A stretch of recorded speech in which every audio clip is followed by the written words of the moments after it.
우리가 약관을 볼 때는 꼭 확인해야 될 핵심 내용이 있습니다. 첫째, 보상하는 사항 중 한도 금액이고요.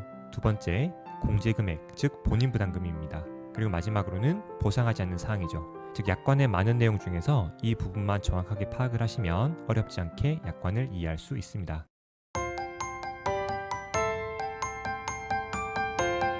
안녕하세요. 보험 이야기 들려준 한의사 예영철입니다. 한 번만 보면 평생 써먹을 수 있는 실비보험 약관 세 번째 이야기, 3세대 실비입니다. 3세대 실비는 2017년 4월 출시된 약관으로 이때부터는 표준 약관이 적용되고 실비가 단독 상품으로 출시되기 시작했습니다. 그래서 불필요한 다른 사망보험이나 상해보험 없이 실비만 저렴한 가격으로 가입을 할 수가 있었죠. 그래서 착한 실비란 이름으로 보험이 판매되기도 했습니다. 이 시기의 보험 약관의 가장 큰 특징은 보험금 청구가 많은 3대 비급여, 도수 충격파 증식치료, 비급여 주사치료, MRI 검사, 이 5가지 항목들이 특별약관으로 분리되었다는 점입니다. 하지만 대부분의 가입자가 이 3대 비급여를 필수 옵션처럼 가입을 했기 때문에 특약으로 분리한 것이 실제로 큰 의미는 없습니다. 본격적으로 보험약관을 살펴보기 전에 몇 가지 말씀을 드리겠습니다. 2세대 이후 약관은 표준화가 되어 있기 때문에 세대가 바뀌면서 약관상의 구조적 변화가 있긴 하지만 대부분은 세세한 숫자의 변화, 약관의 문구 변화 등만 있습니다. 그 외의 기본적인 보상 형태나 구조는 모든 세대가 동일합니다. 따라서 2세대 약관 해설과 다소 중복되는 내용이 있을 수 있습니다. 그리고 약관 내용을 이해하기 전에 내가 병원에서 받은 치료가 한방, 양방, 급여, 비급여 어디에 속하는지를 파악하는 게 중요합니다. 이 내용은 다른 영상에서 다뤄두었으니 꼭 같이 확인해 보시길 바랍니다.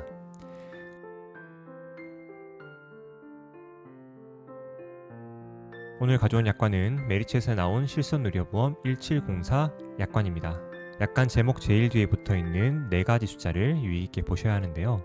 앞에 있는 숫자 2가지는 연도, 뒤에 숫자 2가지는 월을 의미합니다. 즉 이 약관은 2017년 4월에 출시된 약관이라는 뜻이죠. 자, 다음으로 본격적으로 약관을 살펴볼 텐데 가장 먼저 목차를 보겠습니다. 실손의료보험 보통약관이라고 되어 있죠. 3세대 실비부터는 다른 보험에 부수적으로 가입되는 것이 아니라 실비만 단독으로 가입하는 단독약관으로 출시되었습니다. 따라서 실비가 주계약인 보통약관으로 나와 있고요. 아래쪽으로 내려보면 실손의료보험 특별약관이라고 해서 우리가 흔히 아는 3대 비급여를 별도의 옵션으로 빼두었습니다. 내가 가입 유무를 선택할 수 있다는 의미죠. 하지만 3대 비급여 특약에 가입을 안 하면 실비를 가입하는 의미가 퇴색되기 때문에 대부분의 사람들이 필수 옵션처럼 가입을 했습니다.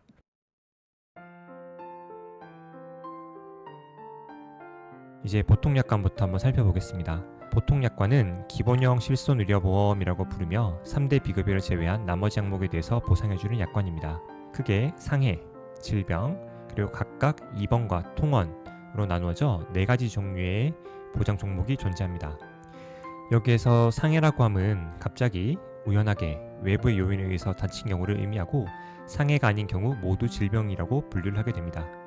이제 각 보장 종목을 하나씩 살펴볼 텐데요. 우리가 약관을 볼 때는 꼭 확인해야 될 핵심 내용이 있습니다.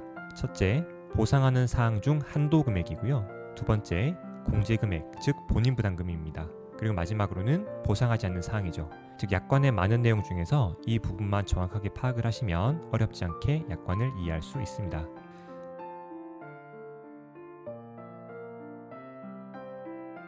첫 번째는 상해 입원입니다. 회사는 피보험자가 상해로 인하여 병원에 입원하여 치료받은 경우에는 입원 의료비를 다음과 같이 하나의 상해당 보험 가입 금액의 한도 내에서 보상을 합니다. 라고 되어 있죠.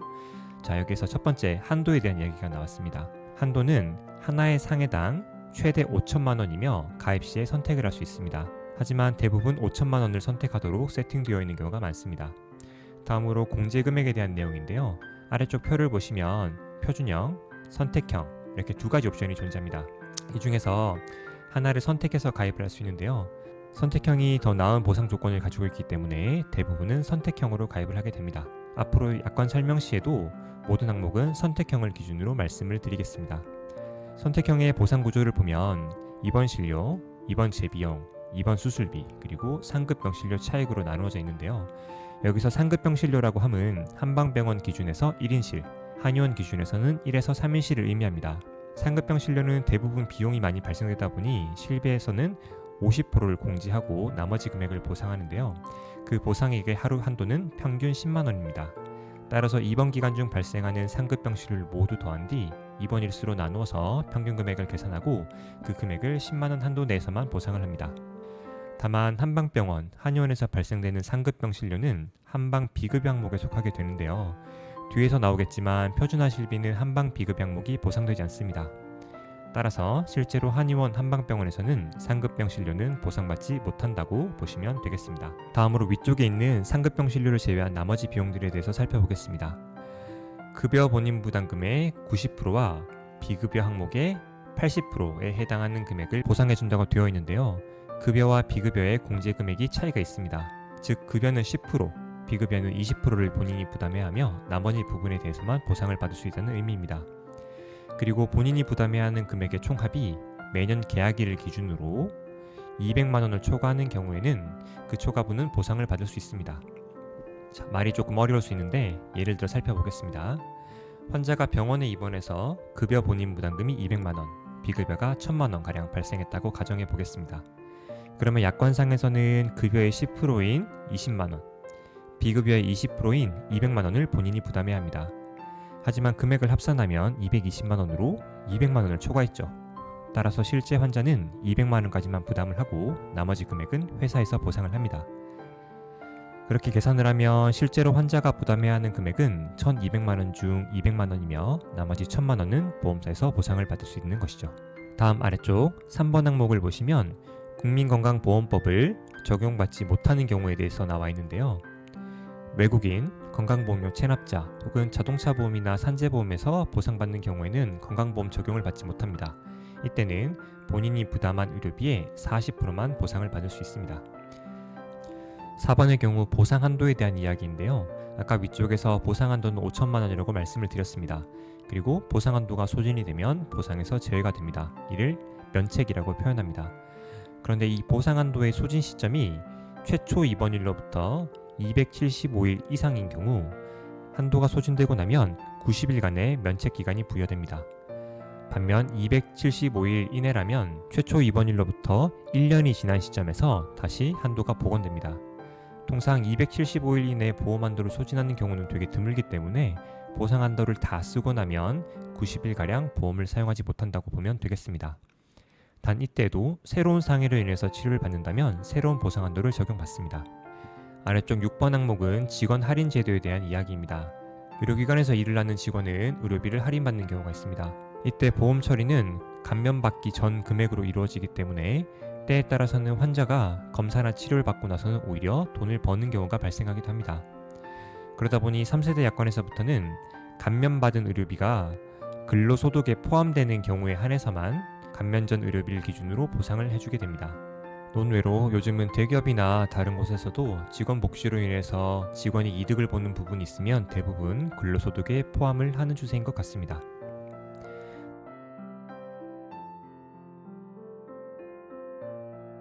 다음은 상해 통원입니다. 상해로 인해 통원하여 치료를 받거나 처방조제를 받은 경우에는 매년 계약일을 기준으로 1년 단위로 보상을 해줍니다. 그리고 그 보상 항목은 외래 비용과 처방조제비로 나뉘게 됩니다. 우리가 보통 병원을 가게 되면 진료 및 치료를 받고 처방전을 받아서 약국에서 약을 받죠. 그렇게 병원과 약국 두 군데서 수납을 하는데요. 이를 각각 외래 및 처방조제비라고 부릅니다.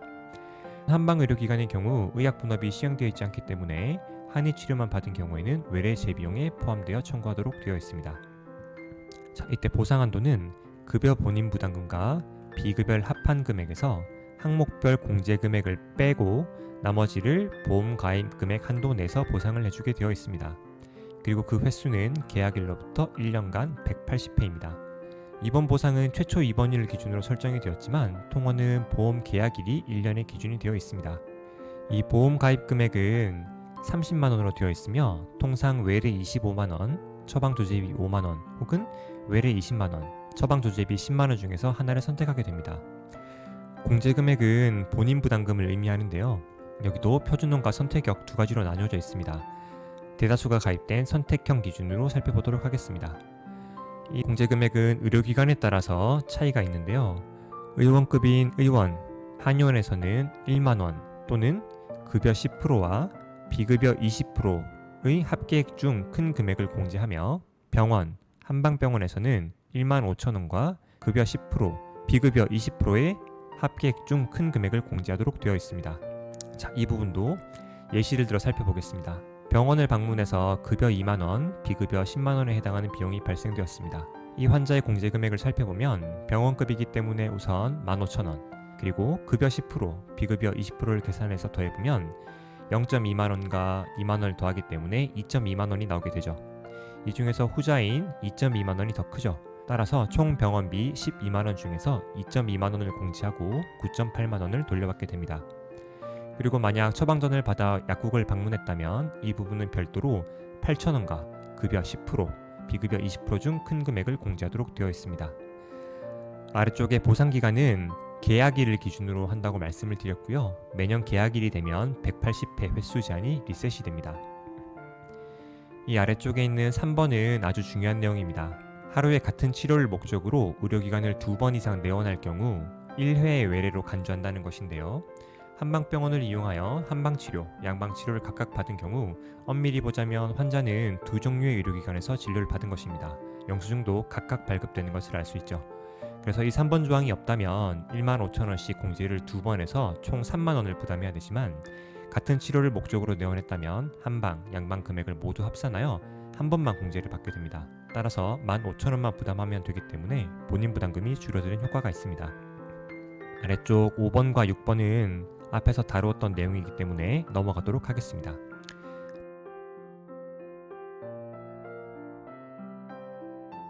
다음은 질병 2번입니다. 사실 이 부분은 질병에 대한 몇 가지 특수한 내용이 적혀 있다는 것만 제외하고는 앞에서 보았던 상해 2번과 약관의 내용이 동일하게 되어 있습니다.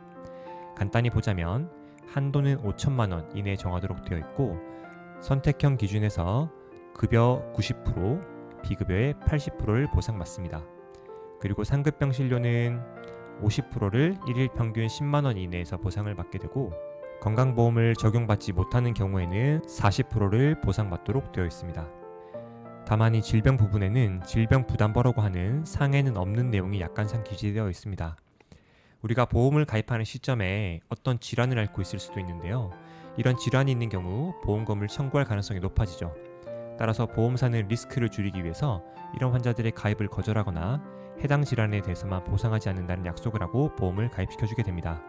이를 질병부담보라고 부르는데요. 이에 대한 내용이 2번에 적혀 있습니다. 그리고 아래쪽으로 내려와서 여기 8번 항목을 살펴보시면 이러한 질병부담보 약정에도 불구하고 보험 가입 이후 5년이 지나는 동안 추가적인 진단이나 치료 사실이 없는 경우 5년이 지난 이후에는 이 약관에 따라서 보상을 받을 수 있습니다. 즉 특정 질환에 대해 처음에 5년간은 보상을 받지 못하지만 별다른 진단이나 치료를 받지 않았다면 5년 뒤에는 정상적으로 보상을 받을 수 있다는 내용이죠. 아래쪽 질병통원은 상해 통원과 내용이 똑같기 때문에 넘어가도록 하겠습니다. 자, 여기까지 보상하는 사항에서 한도 및 공제 금액에 대해서 살펴보았고요.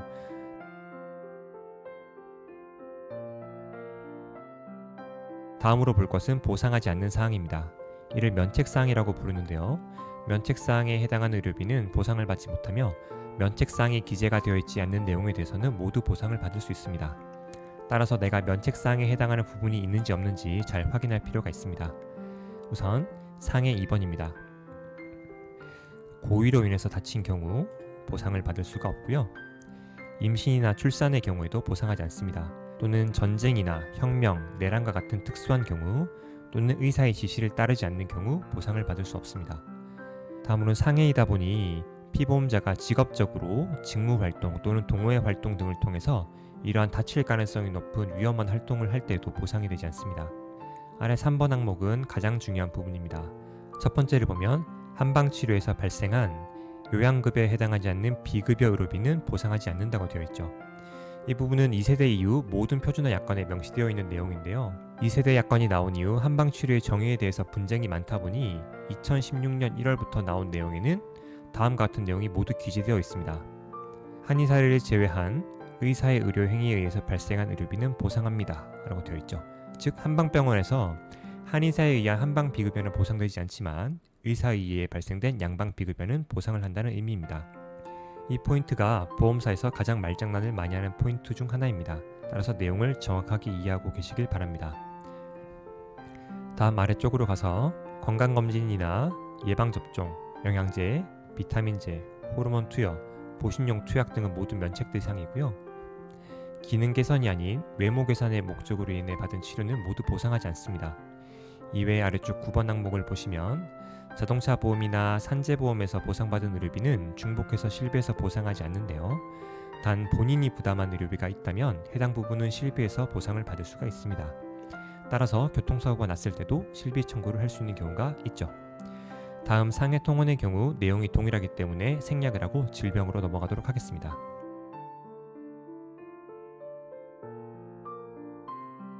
질병의 경우 보상하지 않는 일부 질병 코드가 기재되어 있다는 것을 제외하고는 상해의 내용과 거의 유사합니다.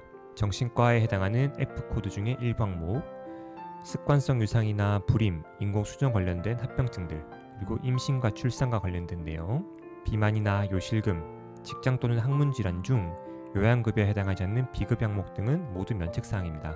그 외 내용들은 중복되는 내용들이기 때문에 가볍게 한번 읽어보시면 될 것 같습니다. 이 많은 면책사항을 실제로 모두 다 외울 수는 없습니다. 그래서 오늘 소개해드린 부분을 제외하고 나머지의 경우에는 내가 실제 보상받을 사항이 되었을 때 면책사항에 해당하는 부분이 있는지 한번 확인해보는 용도로 활용하는 게 좋을 것 같습니다.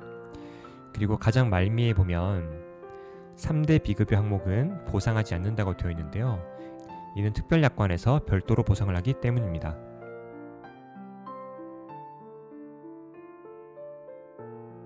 자, 마지막으로는 3대 비급여 특별약관을 살펴보도록 하겠습니다. 3세대 실비에서는 보험 이용이 많은 5가지 의료 항목을 3대 비급여라는 이름 하에 분류하여 별도로 한도와 공제 금액을 관리하고 있습니다.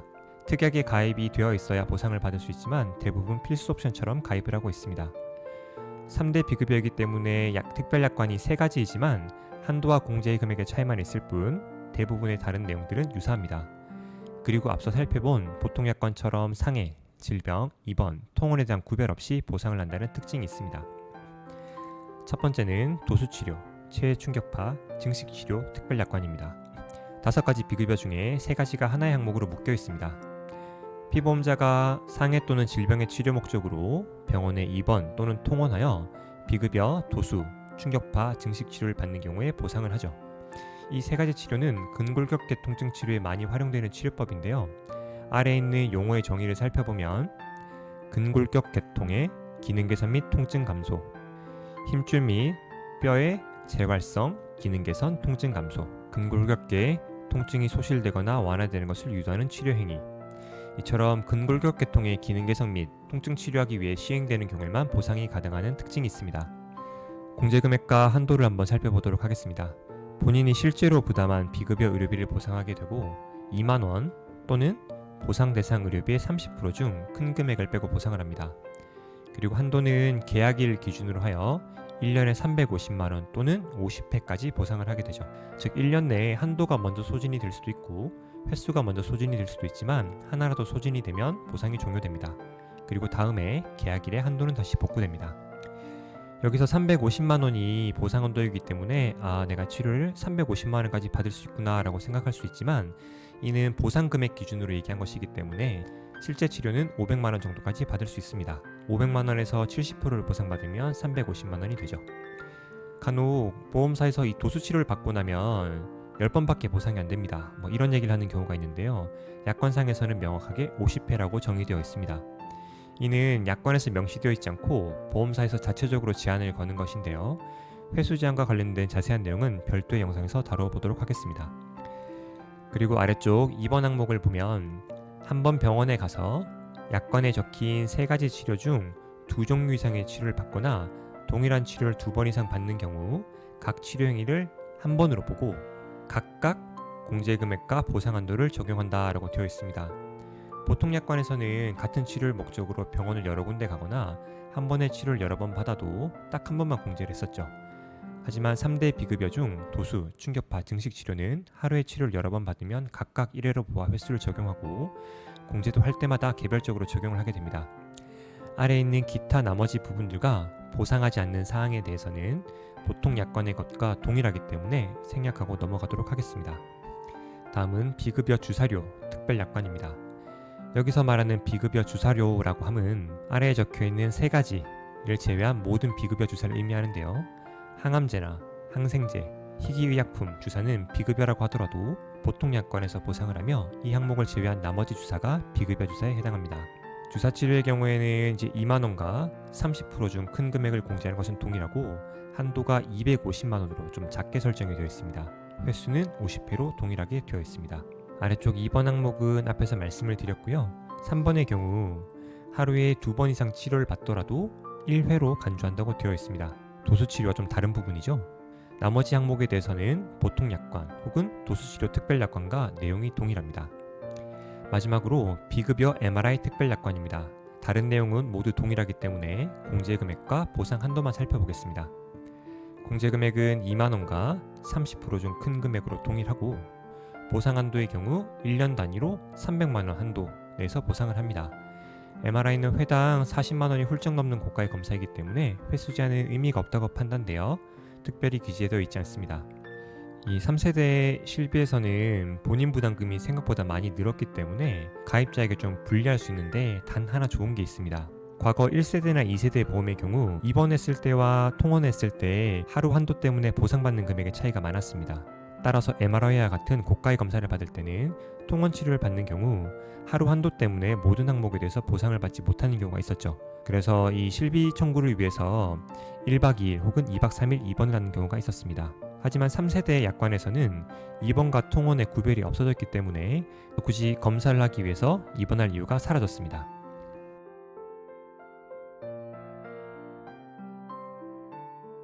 자, 여기까지 보통 약관과 특별 약관을 모두 살펴보았는데요. 세대가 바뀌면서 점점 공제 금액이 늘어나고 보상 한도가 줄어드는 것을 알 수 있습니다. 하지만 기본적인 보험 보상 방식은 표준 약관들이 유지가 되고 있기 때문에 오늘 영상을 보시면서 내용을 한 번만 머릿속에 넣어두시면 필요할 때 언제든 내 약관에서 해당하는 부분을 찾아서 활용할 수 있으리라 생각합니다. 권리 위에서 잠자는 자는 아무도 보호해주지 않습니다. 내 보험의 내용은 내가 꼭 잘 이해하고 활용하시길 바랍니다. 다음 시간에는 마지막 4세대 약관에 대해서 다뤄보도록 하겠습니다. 감사합니다.